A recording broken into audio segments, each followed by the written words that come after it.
Del Evangelio según San Juan. Yo soy el buen pastor. El buen pastor da su vida por las ovejas. El asalariado, en cambio, que no es el pastor y al que no le pertenecen las ovejas, cuando ve venir al lobo las abandona y huye. Y el lobo las arrebata y las dispersa. Como es asalariado, no se preocupa por las ovejas. Yo soy el buen pastor. Conozco a mis ovejas y mis ovejas me conocen a mí. Como el Padre me conoce a mí y yo conozco al Padre, y doy mi vida por las ovejas. Tengo además otras ovejas que no son de este corral y a las que debo también conducir. Ellas oirán mi voz y así habrá un solo rebaño y un solo pastor. El Padre me ama porque yo doy mi vida para recobrarla. Nadie me la quita, sino que la doy por mí mismo.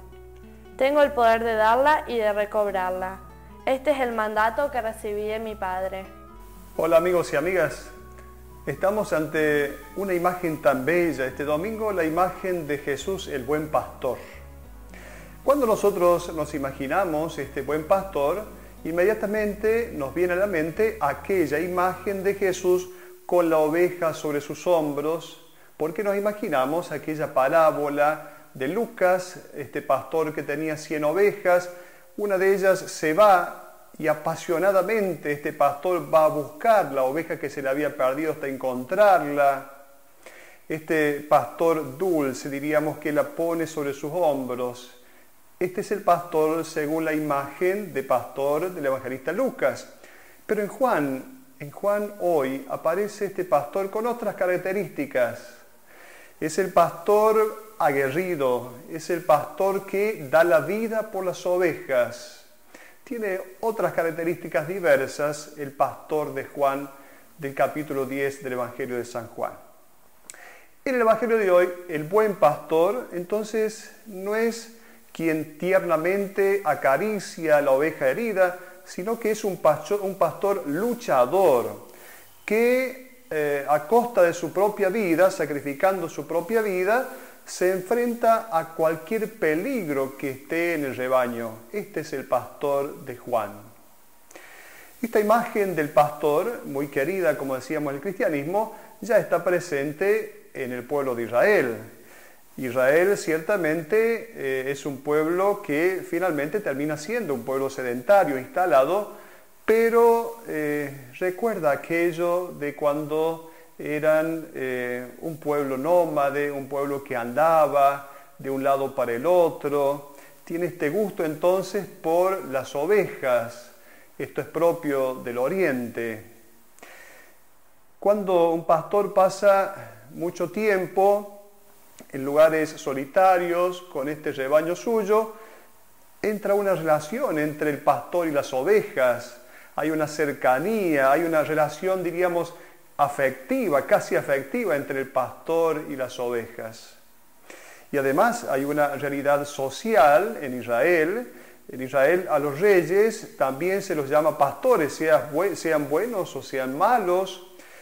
Muchas veces los reyes en Israel eran comparados con pastores perversos, quienes en lugar de alimentar al rebaño, se pastorean en sí mismos, explotan, dispersan a las ovejas, las matan. Esto lo dice el profeta Ezequiel en el capítulo 34. Dios va a aparecer se va a presentar él como el pastor, el verdadero pastor que toma en brazos a los corderos. Lo dice el profeta Isaías en el capítulo 40, toma en brazos a los corderos, hace recostar a las madres. Él es el que realmente protege, guía, alimenta a su pueblo. Hay una profecía de Jeremías, miren que llegan días en que daría David un legítimo retoño. Reinará entonces este pastor como un rey prudente, administrará la justicia, el derecho en el país. ¿Qué es esto? Es el anuncio del Mesías, el Mesías que será un pastor verdadero, que responderá al corazón de Dios. Esta afirmación de Jesús, que dice yo soy el buen pastor, el yo soy, está expresando, ahí está la divinidad, el yo soy, está Dios. El yo soy corresponde a Dios. Yo soy el buen pastor. Esta expresión de Jesús entonces comienza, con el cual se comienza el Evangelio de hoy, se refiere de manera totalmente explícita al cumplimiento de aquella profecía de la cual hablamos. Hay una calificación de bueno. Ahora, ¿qué significa este buen pastor o pastor bueno? No se refiere a los sentimientos, no significa, bueno significaría para nosotros tierno, amable, bondadoso. Bueno aquí quiere decir verdadero, valiente, auténtico. Este es el bueno. El bueno quiere decir el que responde a su esencia. Este es el bueno. En realidad el término griego utilizado no es bueno, sino kalos, bello. Es la belleza de este pastor. No se trata entonces de una bondad como que es tierno y amable, sino que es mucho más. Es la belleza. Cuando nosotros decimos que una persona es bella, cuando es auténtica, cuando es verdadera, cuando responde a todo lo que tiene que ser como persona. Esta es una bella persona, es una persona bella, es una persona completa en su ser. Esta es la belleza del pastor. Un ser, lo sabemos, un ser, una persona es más bella cuando más capacidad de amar tiene. La belleza de un ser depende de su armonía, ciertamente. Y la armonía de una persona, la persona diríamos más completa, la persona más definida como persona, es aquella persona que ha llegado a amar más. El ser humano más completo no es el sapiens sapiens, como lo dice la ciencia.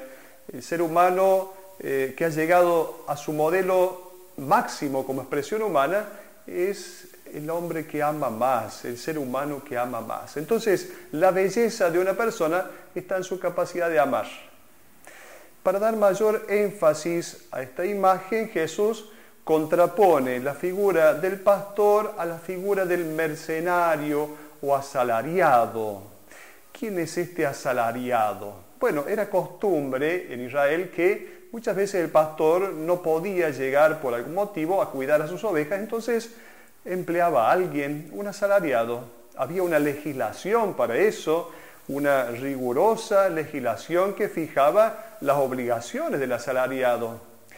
El asalariado tenía la obligación de hacer frente, por ejemplo, a un lobo cuando venían un par de perros, a un animal pequeño era la obligación para el asalariado enfrentar eso, pero podía huir el asalariado de un león, de un leopardo, o de un ladrón. El asalariado podía huir.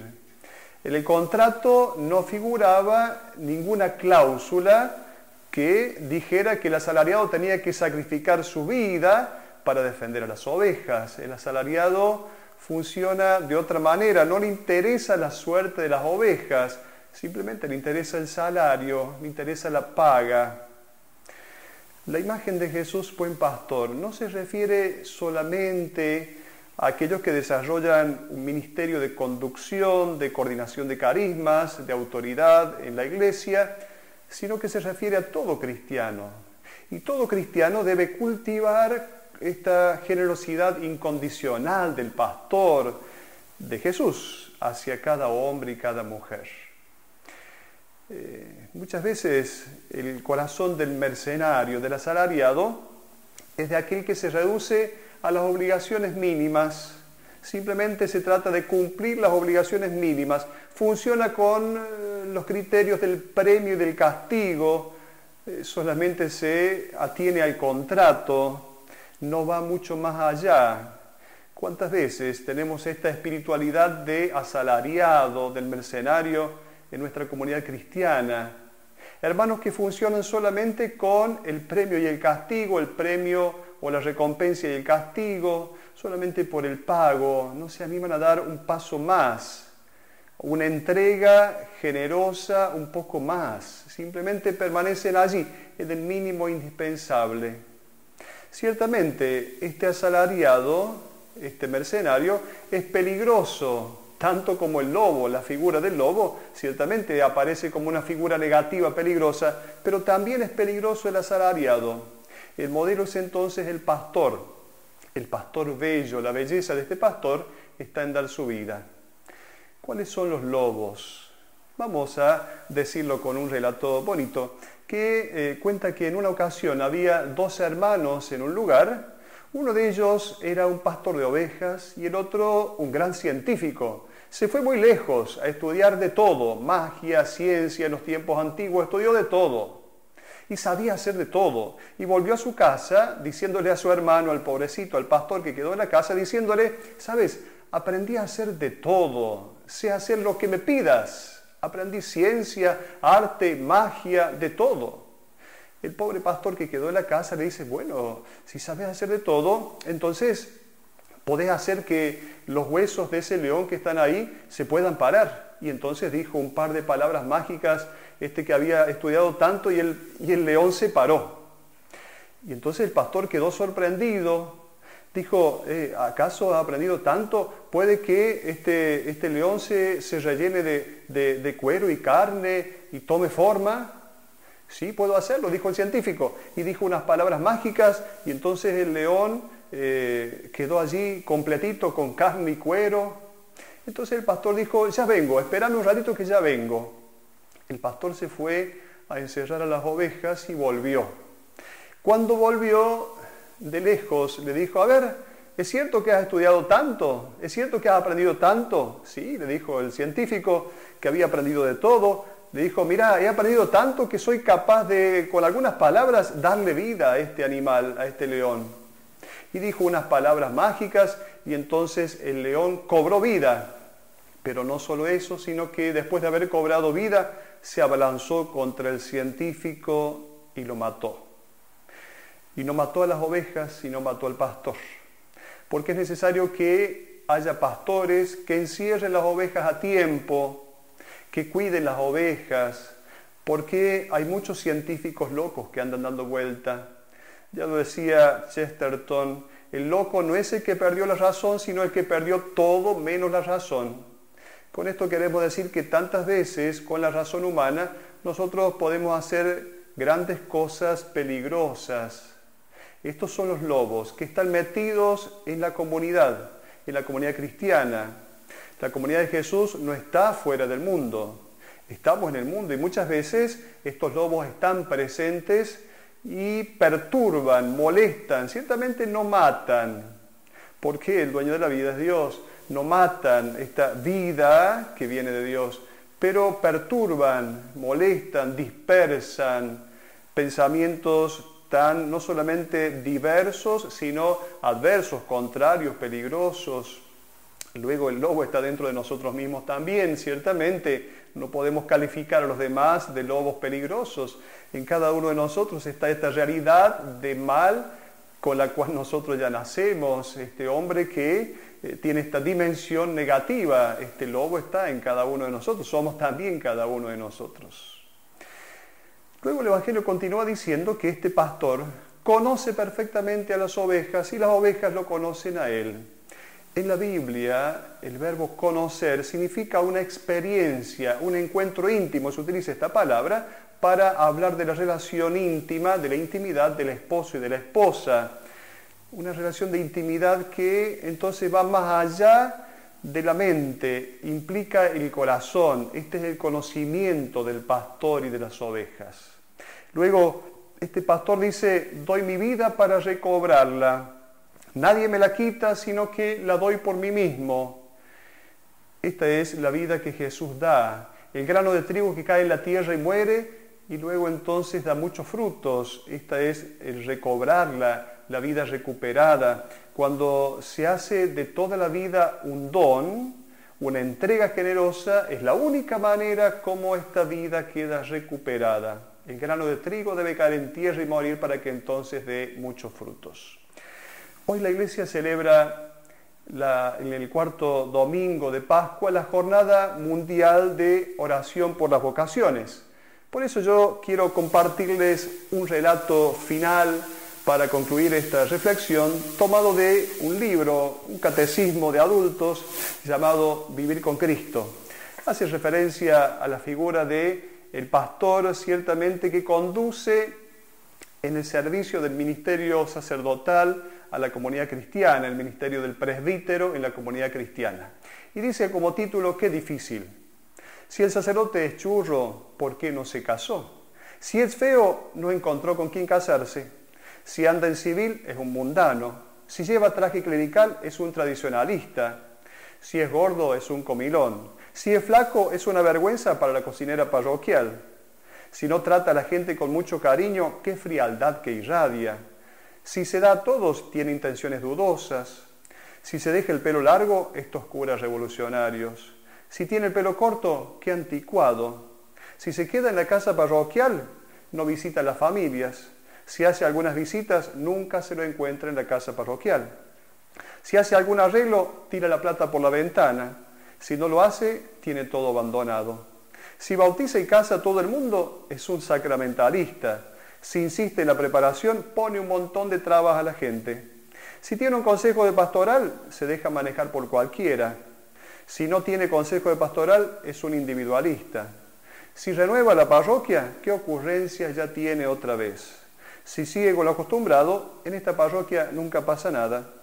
Si predica más de 10-15 minutos, es un tocadiscos, no termina nunca. Si su homilía es breve, no explica bien las cosas.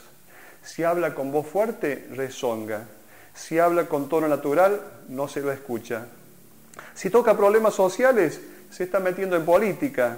Si habla de la contemplación, siempre está volando. Si es joven, no tiene experiencia. Y si es viejo, debería pedir su jubilación. Pero si llega a irse o a morir, es realmente irreemplazable. Hasta la próxima.